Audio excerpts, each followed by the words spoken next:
Welcome back to the Encore Audio Archives YouTube channel. I'm Taper Dave, and this is my channel. The archives and load up some other talks that I've got of these Bob Earll cassettes. I've had them sitting on a hard drive for some time now. I've decided to share them with you all. Let me know what you think. Some people loved Bob. Some people hated Bob. Bob was Bob, but he talked all over the world. I mean, he's from Los Angeles, Beverly Hills area, and did other things. I think he was a writer. Just click down below, like or subscribe, or both, like and subscribe. Just click down below, like and subscribe on my channel. It helps me out. Just a little click for you, doesn't cost you anything, and I'm bringing you some Bob Earll. And have a good day if you want to. Thank you, darling.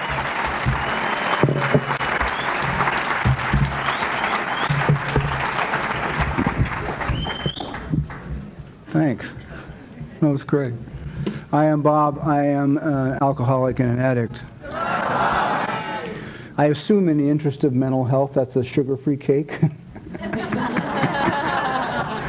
I don't even want to think about being stuck in a hotel with 2,000 alcoholics and a cake full of sugar. And I'll stay down the street. Everything I say up here is my opinion, unless I read directly from the book. My opinion has been known to cause some people distress.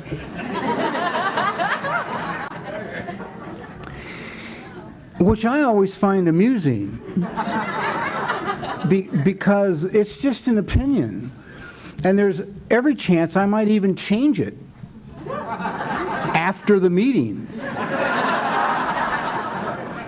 So while you're up pacing completely nuts, I'm saying to myself, I wonder if I believe that.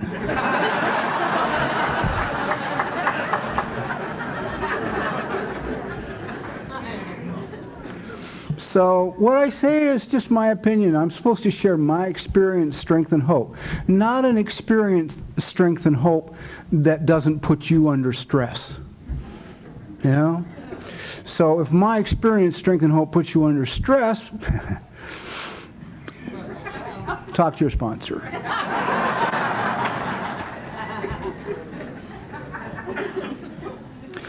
I'm one of those who was emotionally disturbed before I ever drank. Seriously emotionally disturbed before I ever drank.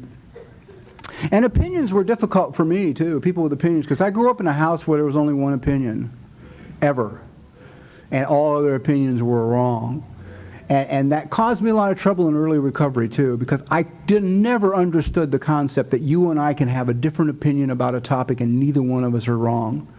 I couldn't get it. I wasn't raised that way. I was raised where if you're wrong, I'm right. And if I'm wrong, you're right. And that's it, you know, and that's how it goes. And so if you have an opinion different than mine and yours seems to be the popular one, then I have to change because it makes me wrong. So opinions were always tough for me for a long, long time in recovery. I grew up in Los Angeles. I'm the product of an alcoholic father and a child batterer for a mother, award-winning child batterer for a mother. She used her fist, broke my nose, tore out the corners of my eyes. She did a lot of damage. No wonder I had a little trouble with relationships when I got sober. But no one was around at that time to point that out to me as I kept going through wives with a very uncomfortable frequency.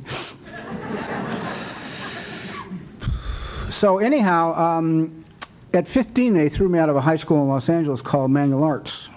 And they sent me to a high school that used to be there called Jacob Riis. And Jacob Riis was for people like me. And to give you an idea as to how disturbed I was, I lasted, there was not, to the best of my knowledge, I don't think there was an educational credential at Jacob Riis in anybody. I think most of them were either juvenile police officers or retired juvenile police officers. And basically their job was just to keep us there for the day, you know, off the streets for 7 hours and then let the animals back out. I lasted one day in Jacob Riis High School and they called my mother and said, "We don't want him in the Los Angeles City school system." My mother said, well, what about that continuation program? Maybe I can get him a job and he can go on weekends. They said, no, you're not understanding what we're saying. We do not want this boy in the Los Angeles City school system. What had happened was this. As a little boy, I had an attention deficit disorder. Well, I still have it.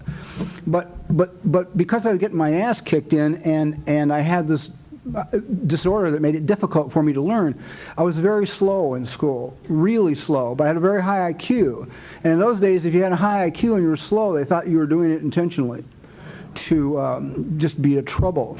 So I was embarrassed and humiliated a lot in school. And when I was 14, I hit 6 feet and everything changed between me and my instructors. We had a different relationship, which is one of the reasons they asked me to leave Los Angeles City school system. So there I was, 15 years of age, could not function in the school system. I hadn't drank. I didn't know anything about drinking or using yet. It was to be 3 days from then. And I was down on Hermosa Beach, and somebody gave me a marijuana cigarette and a half-gallon jug of red wine to wash it down with. If there's anyone out there that does not know what happened, you came through the wrong door.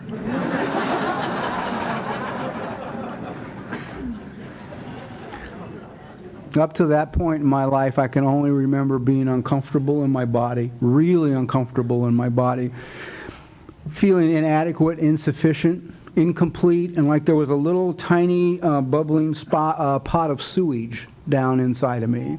And my role in life was to make sure you never found that little pot of sewage. I discovered now, I know it has a name. It's called shame. And that if you did discover it, one of three things would happen. You'd make me go away. You'd go away. You'd call the attention of others to it and embarrass me and humiliate me. So I had lived under that pressure for 15 years, and that marijuana, cigarette, and wine fixed all that in a matter of moments. In a matter of moments, I was comfortable in my body. The little pot of sewage was gone. I no longer felt inadequate or insufficient or incomplete. Girls took on a whole new meaning to me on the beach that day. The sand was no longer an irritant, you know, to me. It was like life was okay suddenly. And for the next 3 years, for me, it was magic. I mean, I loved it. It saved my life. It was the answer. It was the answer. I do not believe I could have lived had I not discovered substances of some kind to calm the inner disturbance that I was experiencing. It was just too much. My mind was going too fast, and just, you know, I could create worlds of anguish in my head in seconds. And then I'd have to anesthetize it. So the thing I liked about drugs and alcohol in the beginning was I was a bit of an amateur chemist, and I used to take down pharmaceutical warehouses because I have a thing about germs, so I wouldn't shoot heroin from Mexico. And I knew morphine was pharmaceutically clean and pure, and so it was easier to take down a pharmaceutical warehouse and take off cases of morphine, go buy some Jack Daniels, get a few other combinations, and get up in the morning, and I could tell you who I was going to be when I left the house. I mean, I had that kind of control over my life. I've always wanted control over my life. And for once I had it. I could feel what I wanted to feel. I could stop the feelings I didn't want to feel. I could tell you if I was going to be moving with the speed of light when I left the house, or if I was going to be going rather slow, sort of a paper slipper shuffle out the door, you know? And then, of course, after 3 years, most of you, I'm sure, know what happened. One day it turned on me. It didn't work. I felt just as bad as I felt before I got loaded. Just as bad. And that was that. And then it was 8 years trying to recapture one moment. 8 years of misery. I think that's the period for most of us in our alcoholism where non-addicted, non-alcoholic friends and neighbors say to us, well, if it did that to me, I'd quit. You know, and how do you say, wait a minute, I'm looking for one, I know what's there, I know what's in it, I'm looking for that one day, one more time. All I want is to feel that one more time. Wound up in Pasadena's small but unique Skid Row at 26 years of age. Weighed about 135 pounds. I weigh 200 now, if you want to know what I look like, about 65 pounds lighter. Living in doorways, you know, before it was fashionable.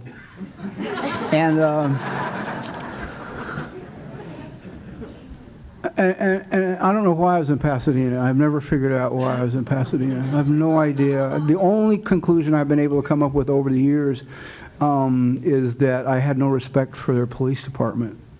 And I guess I knew I was so sick that I needed to be where the law enforcement I didn't feel was intelligent. So I guess that's why I was there. I don't know. I wound up in a meeting of Alcoholics Anonymous because God loves me and sent the necessary Eskimos to take me to my first meeting of AA. And I didn't like meetings either. I wasn't comfortable in meetings, particularly in Pasadena. We had a little communication problem.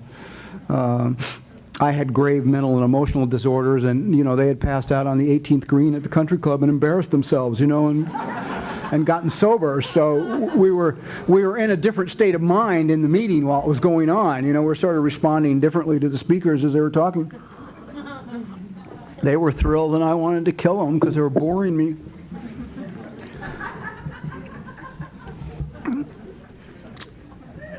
We have a saying. We have gotten a lot of sayings in AA over the years, which I just love because they're not written anywhere, and yet they're spoken as if they're gospel, as if they're chiseled in the mountain. One of my favorites is "Don't get emotionally involved." Why not? I can only assume that saying originated with someone who had difficulty with relationships and figure, I'm not getting laid, you're not getting laid,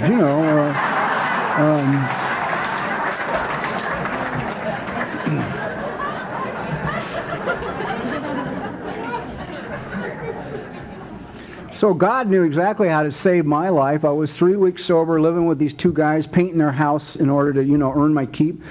So they asked me to give a 10-minute talk at this meeting, 3 weeks sober, and I gave my 10-minute talk. And in the audience was ex-Rose Princess from Pasadena. They're a little darling, and they were so happy with her that they had a sober Rose Princess. She had 3 months on the program. What the story I'm telling you is true, and there's 50 witnesses to it. She came up to me after the meeting and told me that her sponsor had told her that if she heard anything she liked at an AA meeting, to take it home.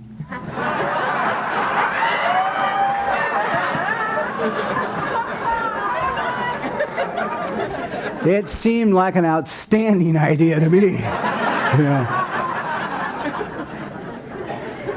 Then of course I was the target of all their slings and arrows because I had deflowered their damn Rose Princess, This animal had, And we were together about a week, and it was great, and then she had a complete emotional collapse and wound up in a private psychiatric hospital. And that didn't upset me maybe as much as it should have, because I kind of figured from the beginning that sober sex would be something like that, that you'd meet and you'd have a lot of passion, and then one day you would lose your mind and be put away.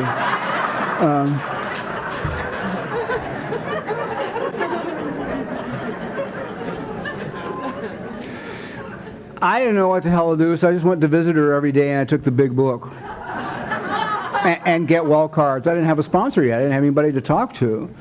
And yes, I know get well cards are not really considered, appropriate for mental patient, but I didn't know it at the time. I meant well. My heart was in the right place. And she was too nuts to notice, so it was okay.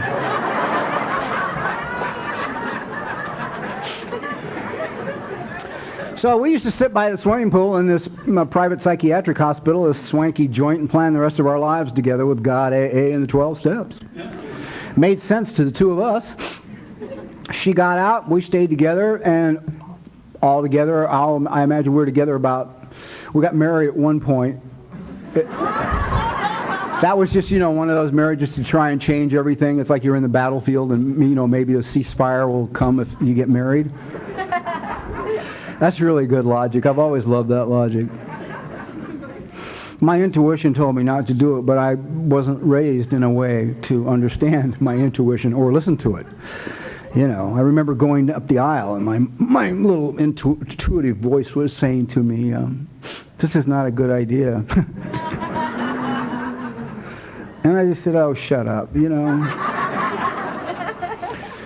She's beautiful, and I'm not complete without somebody on my arm, and so, you know, this is the right thing to do. I do. We had one of those marriages where we probably, I don't know how many times we separated, somewhere between 6 and 8 times. I mean, enough that, you know, sponsors and friends had said, if you go back together one more time, we'll never speak to you again. So, of course, we did, you know. I mean, it was mandatory that we do that. And then for some strange reason, we didn't see each other for about 10 years, although we were both sober in Southern California. Our paths just never crossed. And about 10 years later, I went to speak at an Alano club in Burbank. It's half the size, or more than half the size of this room. And I'm like in one corner of it. I come in a door like at the front in one corner of it, and she's clear back in the far corner. And we see each other, and we go across this Alano club like a Clairol ad, you know, just running towards each other. And we just kind of entwine, and at the same moment, we said the identical thing. We both said, thank you for being part of saving my life. Because we realized then, 10 years later, how important we were to each other. She had no mechanism to distinguish people. She could have asked a serial rapist to be her sponsor and wouldn't pick up any bad vibrations. You know, she was just that out of touch. She trusted everybody. I trusted no one. My self-esteem was in the toilet. I did not know how to take care of myself or to do things for me. I could do it for others. And that's what God had provided me with, another to do it for. So I would read the book every night for her. I'd, you know, read the 24-hour-a-day book every morning for her. I'd see that we got to a meeting every night for her. I'd see that we read the 12 and 12 for her. So for like 18, 19 months, I was helping keep her sober. That was my thing. Of course, I stayed sober in the process. That was God's gift to me, that relationship. So I'm one that's sort of more a proponent of getting emotionally involved early on. I think one of the things that helps is that you'll spend more time with your sponsor if you're in a relationship.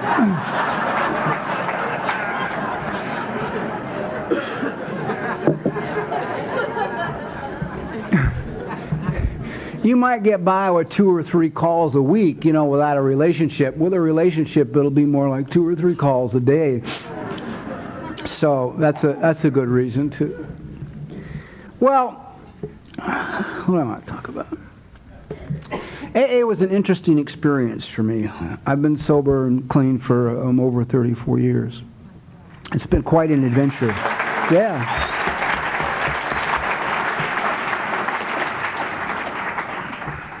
So you must understand that what I say has great validity for me, even if it has none for you. AA was tough for me. I didn't like the people. I was nuts and getting nutted every day. I mean, each day I was sober, I got crazier. Plain and simple. And no one else was. And no one else was talking about it. And everyone was fine. No matter what happened to them, they were fine. When the greeter shook their hand, they were fine, even if their dog had just died and their car had been repossessed. You know, they were fine. Everybody was fine. And I don't want to be exposed, so I'm fine. How are you, Bob? I'm fine. Thank you. Having a small problem with anger, but I'll work it out. It seems to be somehow connected to my ignition key.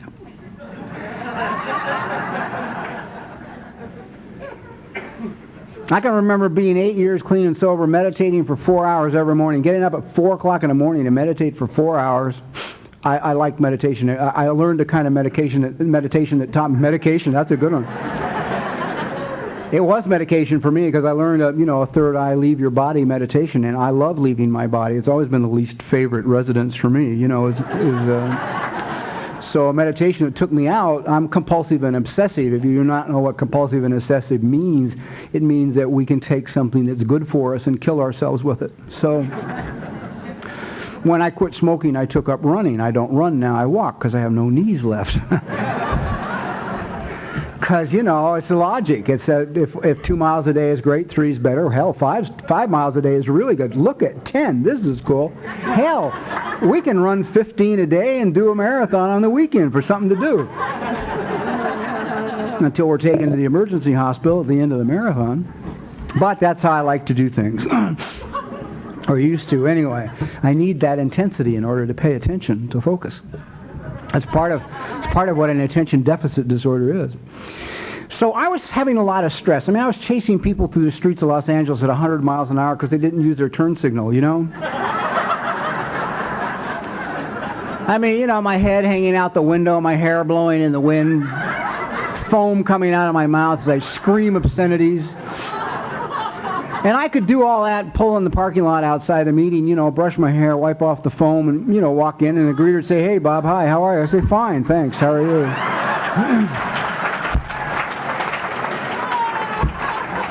Because nobody else was talking about chasing people through the streets at 100 miles an hour, and I was not going to be the first. I eventually wound up being the first, but that was only because I was going to die if I didn't say something. I didn't choose to be controversial in AA. It wasn't my idea. I didn't say, "Hey, God, I'd like to piss off about 1/3 of AA and make them really mad. You know, so mad they can't even see straight, that they change colors when they hear my name." All I've done is share the truth about who I am, and that just grinds some people the wrong way. I left California 12 years ago. For about 10 years, I was gone about 10 years in Arizona and New Mexico. And when I left California, it was everything was happening. It was great. It was a lot of fun. ACA was up and running like a wildfire. A lot of people were going to meetings and getting some help. CODA was up and running. A lot of AAs had started to go to Al-Anon to get some more information. There was a lot of workshops and conferences available with professional speakers talking on those issues that are important to some alcoholics. And so I thought, coming back after 10 years, I thought, I can't even imagine what it's going to be like. I mean, this has got to be really exciting to get back there and see where they've brought all this after 10 years. Man, I don't know what happened, but, you know, I come back and everybody's nuts with stuff, you know? Oh, he's an addict. We don't talk to addicts. That's an alcoholic. We don't talk about sober here. You know, I'm like, what? Wait. When I left here, there was a lot of inclusion going on, you know. It wasn't exclusive. We were being inclusive. We were including people. It was opening minds. Things were happening. I said, you know, I'm back here and you're saying that. You cannot share unless it pertains directly to your alcoholism. I love that one. That one's from General Service, and I don't know, because I don't know anyone in General Service, that either they really missed the boat or that was a highly intelligent comment from them.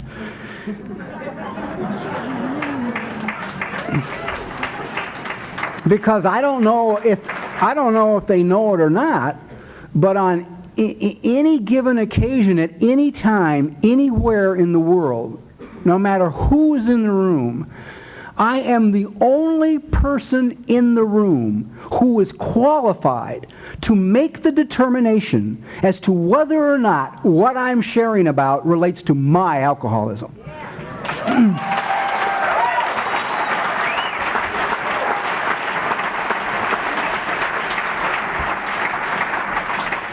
And I'm not being a hard ass here. No one's qualified.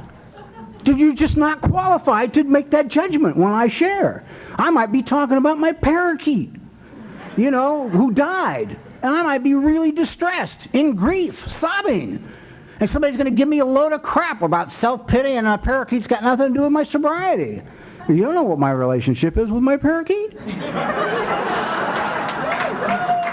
You know, I mean, maybe when I first got sober, my parakeet was my higher power. You know? Maybe I used to sit at the birdcage and talk to God, and now my God, as I understand him, is dead.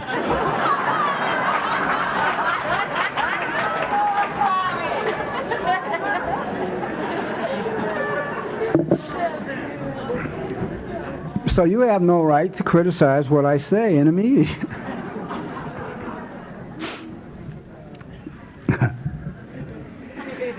I love AA. Some people think I don't because of some of the things I say, but I say stupid things sometimes. You know, I get strange, or I forget to equate it to me, and I equate it to everybody. You know, and it does irritate people. And then if they have a tendency to hang on to stuff, they clutch it to them for years. You know, not assuming that I may have changed. You know, or well, of course we do that here. We don't really judge people; we condemn them. You know. I mean, some guy does something really stupid and you come up and ask me about him 10 years later, I say, oh yeah, he's an idiot. I mean, 10 years have passed. He might be a rocket scientist by this time. I don't know, you know. But I have condemned him. I have not judged him.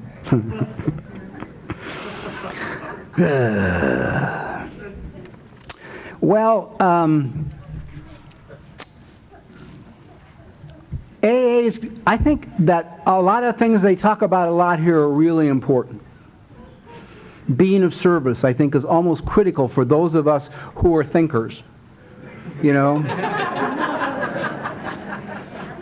Basically task-oriented, you know, if your mind is going the speed of light, if you don't need anyone else in the room to help you create anxiety,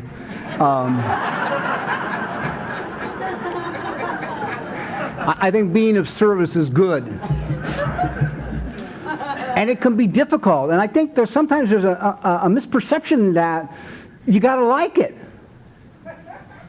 Because people get up and say, oh man, I got this panel in, you know, Bolivia, and it's great. You know, I fly down there every month and carry the message, although they don't understand English. Let me tell you, you do not have to like it. The very first panel I was given, I was 6 months sober, and it was in the Los Angeles County Hospital. And I told you I have a thing about germs anyway, right? So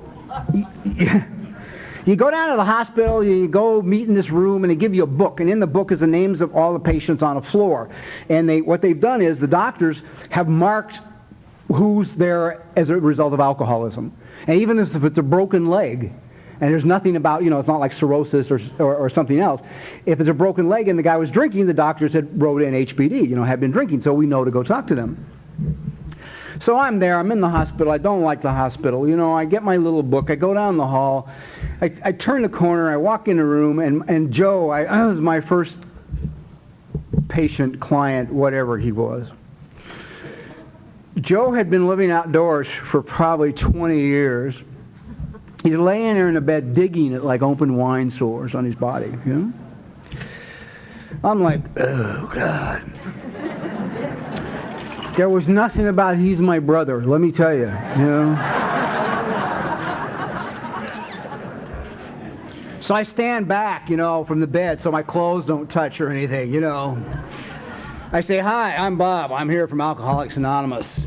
He's laying there, he goes, hi, I'm Joe. And he sticks his hand up. Now, Joe wants to shake hands.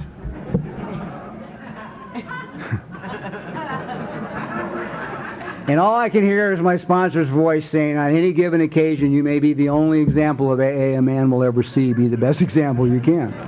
So I shake hands with Joe, and then I talk to him with my arm out here, like away from my clothes, for the next 10 minutes. And then I get out of there, man. I'm on a dead run down the hall to the bathroom, you know, right past the soap for the general public to the surgical soap.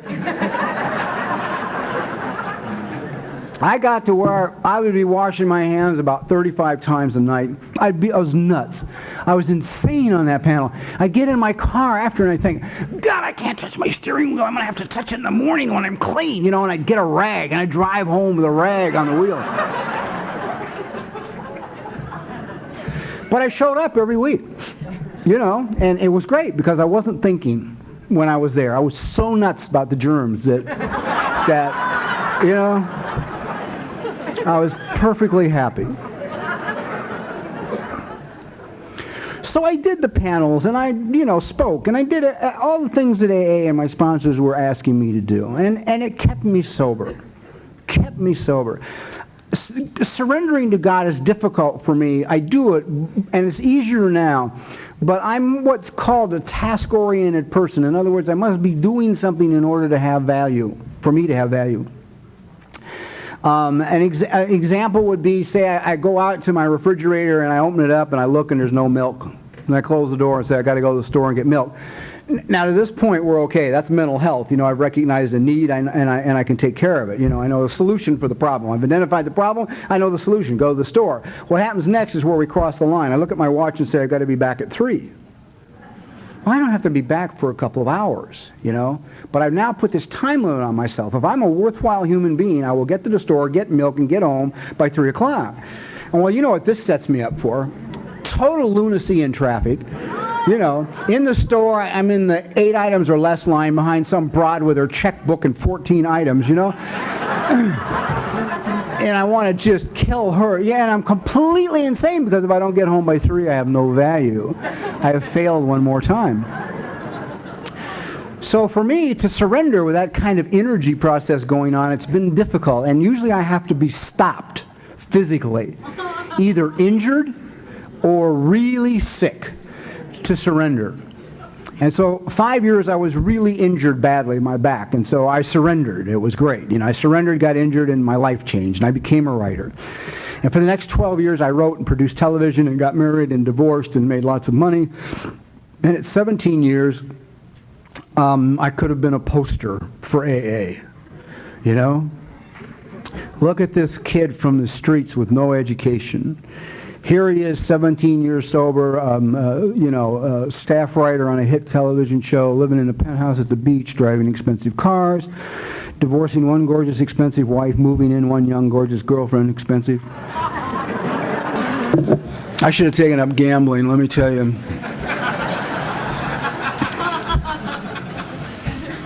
No one can shop like a woman who's emotionally upset.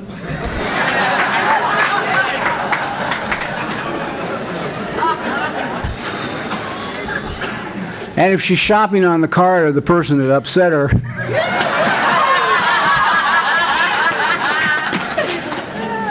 it's really vicious, you know. I used to say this one girl could slam dunk Rodeo Drive. So here I am, 17 years clean and sober, writing, making money, living in a penthouse, driving nice cars. I mean, you know, didn't smoke anymore, was running. If you looked at me, you'd say, oh, I think I was a vegetarian. But then you look at my life, you'd say, my God, he did it. Whatever it is, he did it. One small problem. Every morning when I woke up, the only thing I could think about when I first opened my eyes was dying. I wanted to die. Not kill myself, die. It was a difference. There's a definite difference. I just wanted to lay down somewhere and die. That's all I wanted. And I would be at peace. Because the struggle was too great. I was 17 years sober and crazier than I was the day I came through the doors. And I didn't know what was wrong with me. Of course, the feelings were coming back, but I didn't know what they were. I hadn't been allowed to experience them since I was a child. They were beaten out of me, the capacity to identify them and express them. So the only place I could think to go at 17 years was to a therapist. And I went into this therapist's office, and we sat down. This was the first session, you know, the free get acquainted, see if you like each other session. And she said to me, start with your childhood. Tell me a little bit about yourself. And I said, well, I'm 15. They threw me out of manual arts, and I discovered drugs and alcohol and spent the next 11 years drinking, using, smuggling narcotics, and I went into AA 17 years ago. And she said, I said, start with your childhood. You weren't born at 15. I looked at her and said, I don't remember it. And by this time, 17 years sober, I'd written 32 inventories. 32 written inventories. I probably read these 32 different inventories to 11 different people. No one had ever said a thing about the fact that they started at 15 years of age. And the reason for that is it seems that we pick like-minded people. So my sponsors couldn't remember back either. You know, I was just drawn to them and they were drawn to me. I mean, we connected. Neither one of us had a childhood. Hey, hi, how are you? Good. You know? Let's go have coffee, you know, and talk about everything about our childhood, which we don't have, because we're... So, when I said that I didn't have one, I couldn't remember it. She got this strange, eerie smile on her face. By this point, I was a little cynical, needless to say, and I thought the smile was that she was going to call the Rolls-Royce dealer when I left the office and order the one with the full leather interior because she had somebody who was about to pay for it, you know.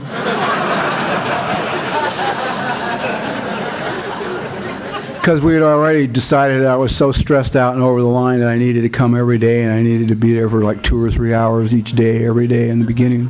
I was gone. 17 years sober, and I was gone. So the beauty, the magic, and the power of AA was, as nuts as I was, I did what they told me to do, and I was still sober. So that crazy, I was still sober. That's the beauty of it. Basically what she was trying to say to me with that smile was, if you stick this out with me, if you have the courage, I will be here in this room with you when you discover and meet the man you are, as opposed to the man you have believed yourself to be for all these years. And I'm delighted to say I had the courage to stick it out with her, and we put in a few years together, she and I. Changed my life forever, forever. Now, one of the interesting things I noticed when I came back to California was that we've lost a lot of literature, apparently. It seems that what I'm hearing from some quarters, that the only thing that matters anymore in AA is the first 164 pages of the big book. Screw the 12 and 12 or, any of the stories or anything else, because those have all come after and they're not as sacred as the first 164 pages of the big book, which is, of course, discounting the sober experience of all those that had gone on and wrote after the original book was written. I think for me, that would be a lot of arrogance to discount what the other sober alcoholics contributed to our literature long after the book was written. Well, there's a lot of heat over therapy, and in AA, a lot of controversy, about some of the medications. I've heard people say at the podium, if you take Prozac, you're not sober. No one is entitled to say that in AA, just so you know.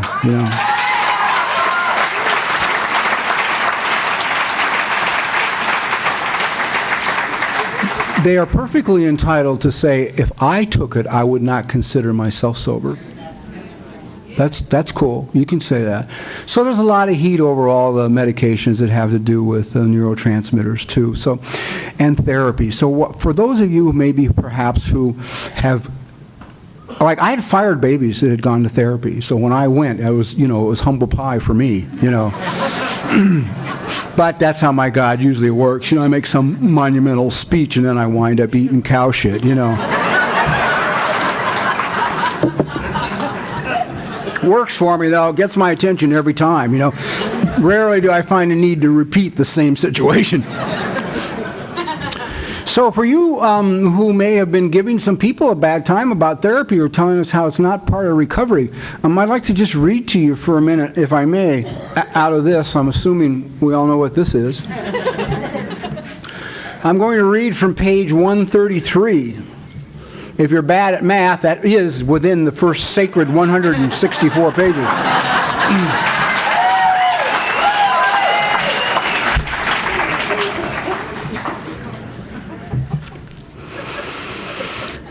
Now about health. A body badly burned by alcohol does not often recover overnight, nor do twisted thinking and depression vanish in a twinkling. We are convinced that a spiritual mode of living is a most powerful health restorative. We who have recovered from serious drinking are miracles of mental health. But we have seen remarkable transformations in our bodies. Hardly one of our crowd now shows any mark of dissipation. But this does not mean that we disregard human health measures. God has abundantly supplied this world with fine doctors, psychologists, and practitioners of various kinds. I don't even want to guess at what Bill meant by practitioners of various kinds. I don't want to touch that one. Seeing as he and Arthur Ford, the psychic, were buddies before Arthur got sober, and that he and Dr. Bob used to play a Ouija board after the meetings, I can't even imagine what he meant by practitioners of various kinds. Now here it gets really unclear. Do not hesitate to take your health problems to such persons. Most of them give freely of themselves that their fellows may enjoy sound minds and bodies. Try to remember that though God has wrought miracles among us, we should never belittle a good doctor or psychiatrist. Their services are often indispensable in treating a newcomer and in following his case afterwards.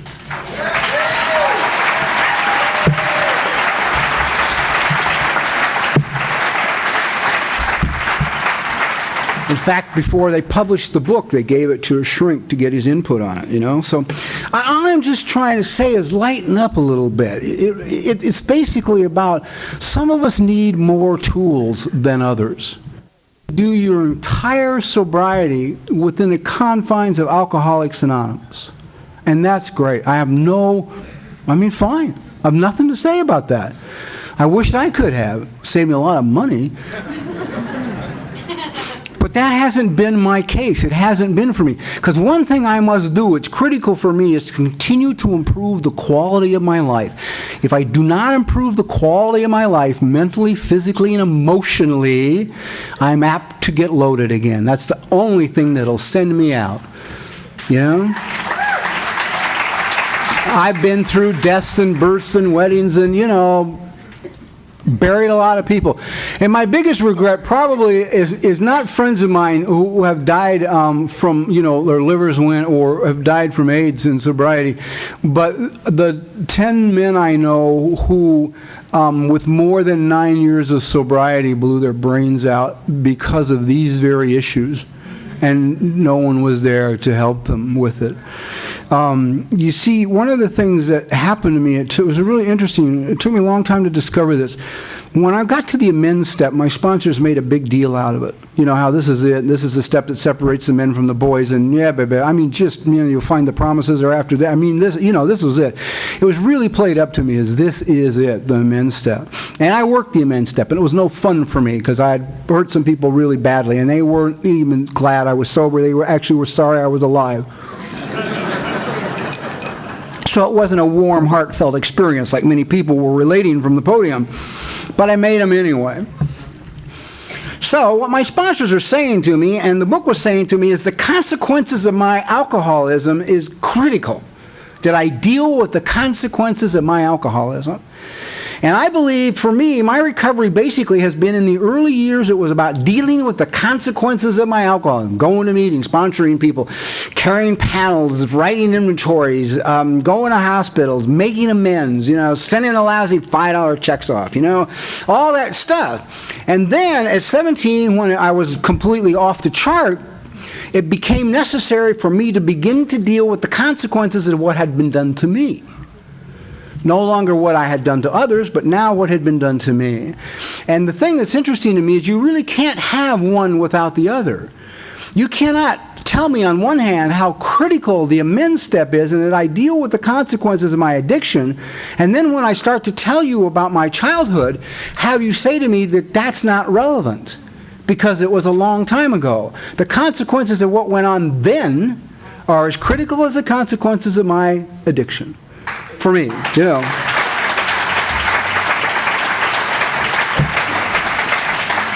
When am I supposed to quit? 9:30? Huh? Okay.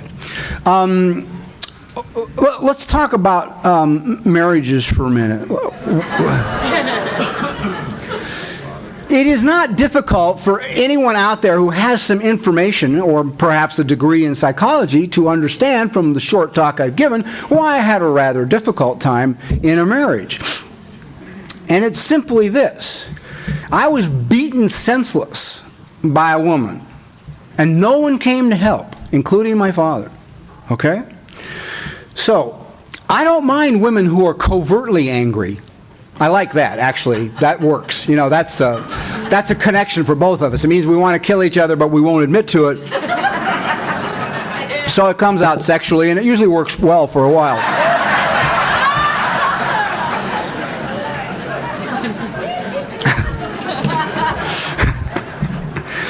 But if a woman is overtly angry, you know, like standing in my face, yelling and screaming and mad and changing colors and really loud, I am immediately emotionally reduced to a helpless 2-year-old little boy who nobody's going to come help and is going to get hurt really bad. That's how I feel when that's going on. So my role in relationships came to make sure no one got that mad at me, and if they did, to get rid of them covertly. I mean, I don't say it's over, because then they'll get mad again and I have to deal with it. Just create an unbearable situation so that they will leave, you know? So that's what I did. So that's out of my history, you see? All the marriages, all the money it cost me, all the emotional pain for all of us was a result of the history. It's what went on when I was a child, and I needed that information so I could fix the problem. You know, now I'm not married now, but the last marriage was for 9 years. Considering all the others were 18 months, that's an accomplishment. Also, I have a daughter who's 9 years old now. This has been the greatest gift in sobriety. I can't go, I mean, I could take all night to tell you how much I love this child. I'll just finish with one story. I used to go in her room and sit at night and look at her asleep in her crib, and I would cry, because I was so overjoyed that she was in our lives. I mean, I was just so moved by her presence. And I used to hold her at times and just cry and weep because she was so magnificent to me. And I would tell her how glad I was she was my daughter, and how glad I was she was a girl, and how glad I was that she was with us. And she got older. We made sure that she understood she was planned, and we wanted her and knew what we were doing and all that. This child's never been struck, probably never will be struck, never's been yelled at. And yet when she and I were at cross purposes with each other, my immediate instinct was to double up my fist and to hit her in the corner of the eye. My immediate instinct.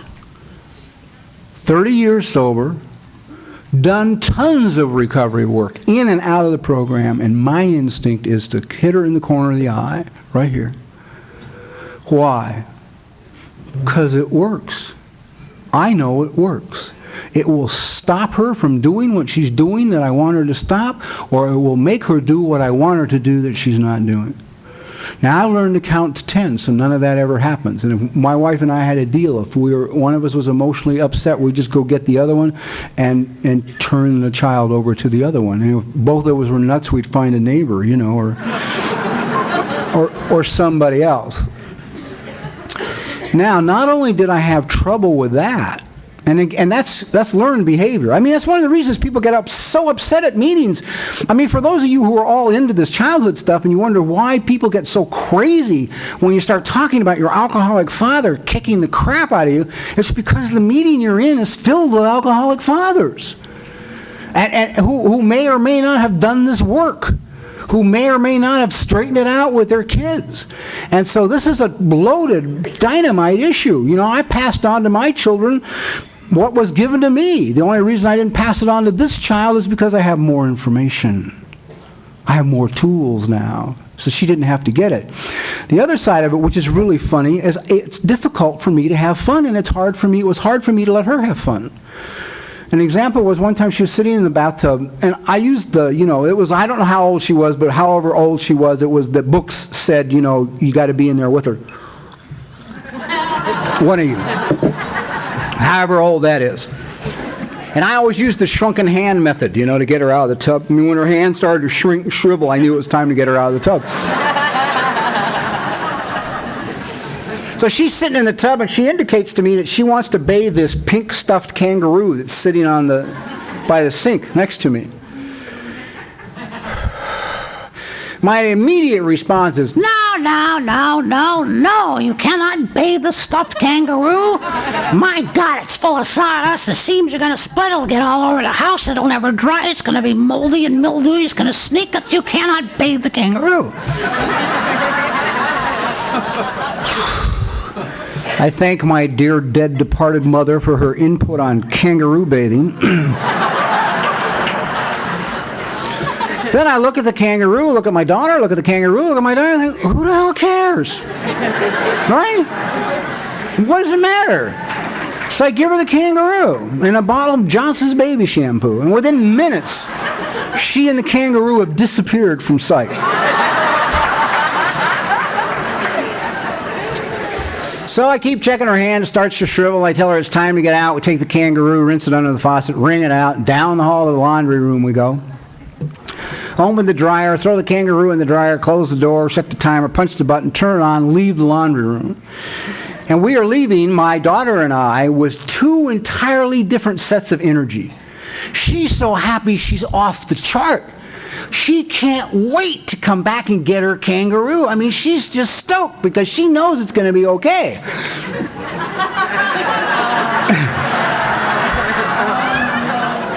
Dad, on the other hand, knows the only way the kangaroo is coming out of the dryer is with the dustbuster, right?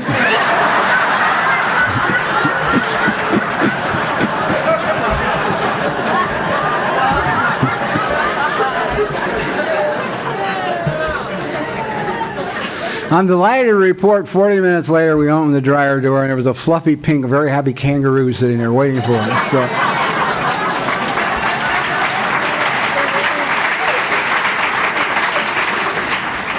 So it worked out. But it worked out because I'd gotten tools on how to raise a child, and I talked to people who are professionals about children and child rearing, and I'd read books on how you do it and how you don't shame them and how important it is that they never be hit under any circumstances. And so I could do it differently this time because I availed myself of the information. So all I'm trying to say to anybody here is that's me, that's my experience. And if your experience is you need more tools, you know, bless you, man. And if you need permission, you've got mine. You know, you can say, Bob Earll said I could go to the shrink. The only danger I see with the people that take medication, be involved with the neurotransmitters and the go to therapy is that they replace AA with it. And that's not what it's about. These are tools in addition to. And actually, if you do decide to go out and go into therapy, I suggest that you sponsor a couple of people and get a commitment at your local meeting because it'll cut down the cost of your therapy for you. So much shit will come up while you're sponsoring these people and working the commitment that it'll give you a lot to take in, you know, to your therapist. So you may save a lot of dough. I want to thank the committee for inviting me here. It's a great conference, a lot of sobriety in the room. That's great. It's very comforting. And God bless you all. Good night.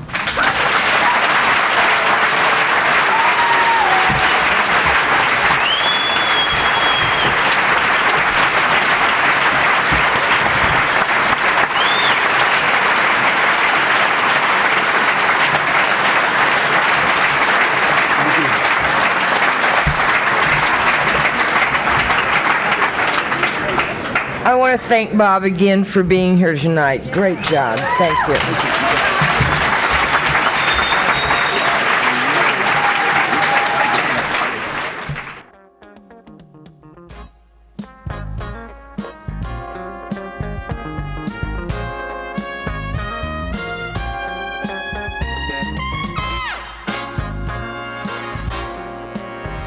We hope you've enjoyed this recording.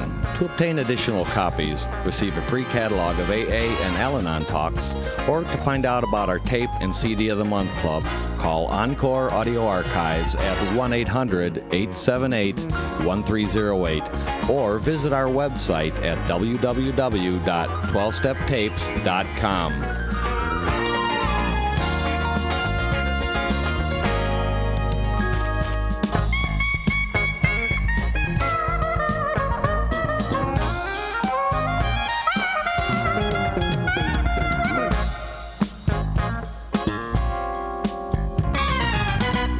Sorry to interrupt your viewing. Taper Dave here. Just wanted to take a second to ask you to like and subscribe to my channel. Let me know if you like what you're listening. I've got some very good talks here, and this one's a great one. Just curious, do you think this is better than Zoom? Tell me what you think.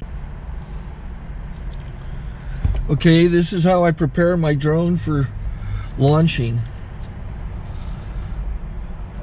I like to do it inside the cab of my truck so I'm not standing outside in the weather.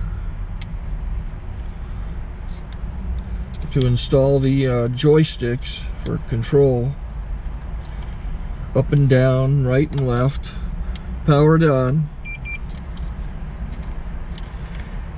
I have an Android phone that I use to connect it to the drone with. And it's actually controlled through the iPhone, through an app. Oops, wrong way. It's actually controlled through the iPhone, or through this Android phone, through the app. It's actually controlled through the Android phone, through an app, and you connect it through this short connection right here.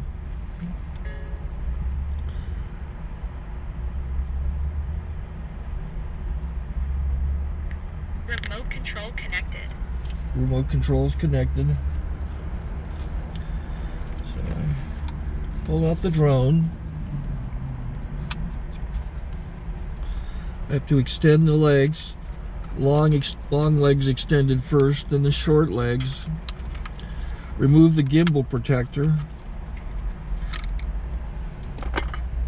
Set that aside, then power it on one short burst, then one long burst.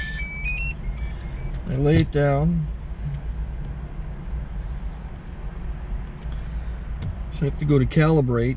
So the drone's not connected yet.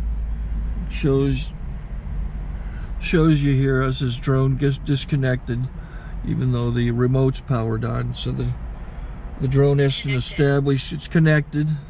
So I go into the app to calibration mode. First I'll calibrate the remote controller. Start calibration. Out, in, out, in, up, down, and then this little wheel is to control the gimbal. So it's calibrated. Go to gimbal calibration, start calibration, and then it calibrates the gimbal. I don't know if that shows up. The gimbal's moving all over the place. Changes, you can see it on the video. And I'm calibrated to take off. It's acquired 7 satellites at the moment. There are 26 satellites up in the sky, which it has to acquire before you can take off. So it's connected. It's got enough satellites. This is white. I can go to press this little arrow button, swipe right to take off, and it would start the motors if I slid this to the right. But I'll wait till I get outside. Don't want to do it inside.